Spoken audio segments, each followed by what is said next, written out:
दोस्तों आज हम प्रॉपर्टीज ऑफ एनसीआर पढ़ेंगे। तो प्रॉपर्टीज में क्या है, पहला वाला क्या है, एनसीआर बराबर क्या होता है, n factor by n minus r factor by, मतलब एन में से आर गया, आर उसका फैक्टर और नीचे वाला आर का फैक्टर हो जाएगा। इसके बाद एनसीआर बराबर क्या होता है, एन सी एन माइनस में आर हो जाता है। तो इसके बाद अगला प्रॉपर्टीज है, एन सी आर बराबर क्या होगा, एन सी वाई। हमेशा एन सी आर बराबर होगा एन सी वाई कब, अगर बराबर है तो x बराबर y हो जाएगा और x प्लस वाई के बराबर n हो जाएगा। मतलब कि अगर कहीं पे लिखा है एन सी आर बराबर एन सी वाई, मतलब y और x क्या r क्या होगा, बराबर हो जाएगा। या फिर दूसरी हो सकता है कि ये दोनों मिल करके n के बराबर होता होगा। इसके बाद तीसरा है एन सी आर बराबर क्या है, n minus r y, n का पावर माइनस एक भी होता है। तो हमें ये भी याद रखना है कि प्रॉपर्टी एन सी आर बराबर क्या होता है, एन बटा आर के पावर एन माइनस वन होता है। और इसको हम ऐसे ऐसे कन्वर्ट कर दे कि एन बाई आर बराबर क्या हो जाएगा, n minus r by r minus one. मतलब अपने मुताबिक हम इसको ज़्यादा कम कर सकते हैं। एन माइनस वन है तो हम इसके यहाँ पे n minus two C r two कर दिए, इसके बाद n minus three C r three कर दिया और इसको धीरे धीरे बढ़ाते गए। इसके बाद जी का स्पेशल एगो प्रॉपर्टीज है, वो है कि एन सी आर बराबर plus n C r minus one है। और ये क्या है, कॉन्जिक्यूटिव टर्म, मतलब कॉन्जिक्यूटिव टर्म मतलब सी आर है तो C r minus one, C r plus two, मतलब C r plus one, C r plus two, C r plus three, मतलब एपी में हो। और इधर भी क्या होगा, C r minus one, C r minus two, C r minus three. अगर ऐसे हो और एन सेम हो तो क्या होगा, सेम में एक जुड़ जाएगा और नीचे में जो आर सी आर रहेगा उसमें से जो बड़ा बड़ा रहेगा वो आ जाएगा। जैसे सी आर प्लस वन रहता तो ये वाला यहाँ पे चिपक जाता, अगर यहाँ पे माइनस वन है जिसके कारण ये बड़ा है, इससे ये बड़ा है तो वो वाला यहाँ पे चिपक गया। तो सबसे फेवरेट है, ध्यान से देखो, एन सी आर है और n C r plus minus one है यहाँ पे। तो अगर नीचे में कॉन्जिक्यूटिव टर्म हुआ, ऊपर में सेम हो, तो सेम में क्या हो जाएगा, एक जुड़ जाएगा और जो कॉन्जिक्यूटिव होगा उसमें बड़ा वाला लिखा जाएगा अपने आप। जैसे एग्जाम्पल फाइव सी टू और प्लस फाइव सी थ्री है, तो इसमें क्या हो जाएगा, सेम है ये दोनों, तो पाँच एक छः हो गया और ये दोनों में बड़ा कौन है, तीन, तो तीन लिख दिया। इसी तरह इस यहाँ पे भी है। और एक और चीज़ इसमें याद रखना है कि concept of the greatest integer. तो इसमें मतलब घेरा होगा, ऐसे बड़ी क्वेश्चन। जैसे 5 में घेरा है तो 5 हो जाएगा, 5.1 में है घेरा हुआ तो 5 ही होगा, 5.75 में है तो 5 ही हो जाएगा, 5.999 में ऐसे अगर घेरा हुआ है उसका मतलब क्या है, 5 ही होगा बाहर निकल करके। अगर माइनस में है -7.25 तो ये क्या होगा, एक बढ़ जाएगा तो -8 हो जाएगा। मतलब इसमें से सिंपल इसका अर्थ होता है कि पॉइंट को कैसे हटाया जाए। जैसे -8.33 है तो माइनस में है तो एक ज़्यादा हो जाएगा, तो मतलब एक घट जाएगा, जिसके कारण हम कह सकते हैं कि ये मतलब माइनस में एक बढ़ जाएगा। तो -8 है तो -9 हो गया, -12.35 है तो -8 हो गया, जीरो का जीरो हो जाएगा, -7 का 7 -7 ही रहेगा। इसके बाद एन सी आर जो मैक्सिमम एन आर बराबर एन बाई टू, मतलब एन सी आर जो है उसका मैक्सिमम मान आर का मान एन बाई टू ही तक जा सकता है। सिंपल तुम भी मतलब अनुमान तो लगा सकते हो कि एन बाई टू ही तक जाएगा, क्योंकि उसमें जो एन सी आर बराबर मतलब वो क्या हो जाता है, जैसे 5C3 दिया हुआ है तो हम इसे 5C2 भी लिख सकते हैं। तो ये क्या है, मतलब इसका आधा ही तो है, एक तरह से है, कर सकते हैं। आर क्या है, जैसे यहाँ पे 15C8 दिया है तो उसका मैक्सिमम कितना जाएगा, तो 15/2 मतलब 7.5। 7.5 को हमें पता है कैसे लिख सकते हैं, 7 लिख सकते हैं।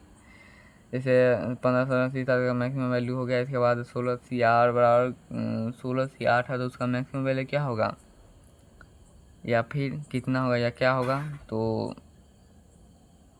यार कर देंगे 16/2 मतलब 8 ही हो जाएगा, मतलब 8 ही हो जाएगा इसका मैक्सिमम वैल्यू। और इसे इस प्रकार देख सकते हो कि 15C जो है वो 15C 15 के बराबर होता है, 15C0 15C 15 के बराबर होता है, 15C1 15C 14 के बराबर होता है, 15C2 15C 13 के बराबर होता है, 15C3 15C 12 के बराबर, 15C4 15C 11, 15C5 10। मतलब दोनों का मान जो होता है ये दोनों का बराबर ही होता है।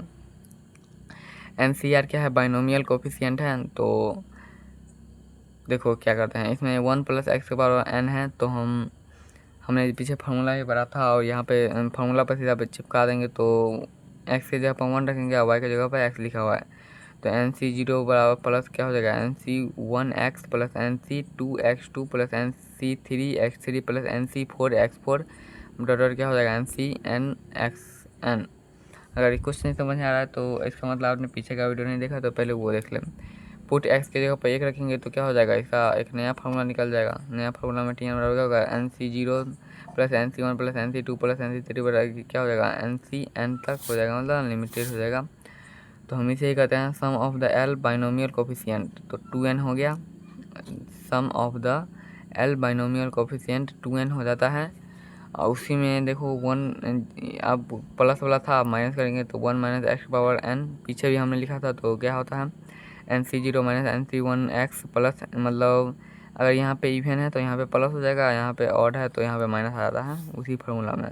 अगर हम पुट एक्स की जगह पर 1 लिखेंगे तो हमें आ जाता है ये 0 हो जाएगा, 1 माइनस 1 0 हो जाएगा, यहाँ पे 1 प्लस 1 2 हो गया था, यहाँ पे 0 n C minus n C 1 plus n C 0, मतलब प्लस माइनस को आप क्या कर लेंगे, अलग कर लेंगे इसमें से जल्दी करके। और तो यहाँ पे जो माइनस है, minus n C 1 plus n C 3 odd वाला है उसको इस पर लाएंगे तो बट्टा में, तो ये दोनों बराबर हो जाएगा। मतलब n C 0 plus n C 2 बराबर n C 4 plus n C 5, मतलब इवन वाला बराबर में ऑड वाला बराबर में हम इसको एक्स मानेंगे कुछ देर के लिए।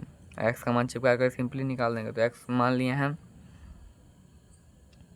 हैं तो अब देखो एक्स मान लिए हैं। और ये पहले मतलब पहले वाला क्या था, n C 0 n C 1 n C 2 n C 3 था ना, यहाँ पे n C 0 n C 1 sorry यहाँ पे n C 0 n C 1 n C 2 n C 3, तो वही पे यहाँ पे चिपका दिया है। इसके बाद हमें पता है कि ये दोनों ये एन सी 0 एन सी 1 क्या है, इसमें इवन ऑड जुड़ा हुआ है। हमें पता है इवन और ऑड का मान हम एक्स रखें, इसका मतलब क्या हो जाएगा 2x बराबर कितना हो जाएगा 2n। इसका मान देखो सिंपली हमने यहाँ तक तो समझ गए कि यहाँ तक हमने x मान लिया है, और x का मान क्या है हम यहाँ पे यहाँ पे अब रखेंगे तो x का मान हमें पता है कि ये इवन और ऑड से मिल के बना है, और हमने इवन को भी x माना है, ऑड को भी x माना है, क्योंकि दोनों बराबर हो गया है। तो हमने इवन को एक तरफ कर लिया और ऑड को एक तरफ कर लिया, और दोनों का मान हमने x रखा है तो क्या हो जाएगा 2x हो जाएगा। तो 2x बराबर 2n हो गया, और x का मान 2n/2 हो गया, तो x प्लस x बराबर क्या होगा 2n-1 हो जाएगा। इसी प्रकार हम आगे भी देखेंगे कि कंक्लूजन इससे क्या निकला कि n C 0 n C 1 n C 2 n C 5 इसी प्रकार से एन सी एन रहेगा 2n अगर रहेगा तो n C 1 plus n C 3 plus n C 5 जो है वो 2n-1 हो जाएगा, और एन सी 0 जैसा इवन वाला है वो भी क्या हो जाएगा 2n-1 हो जाएगा।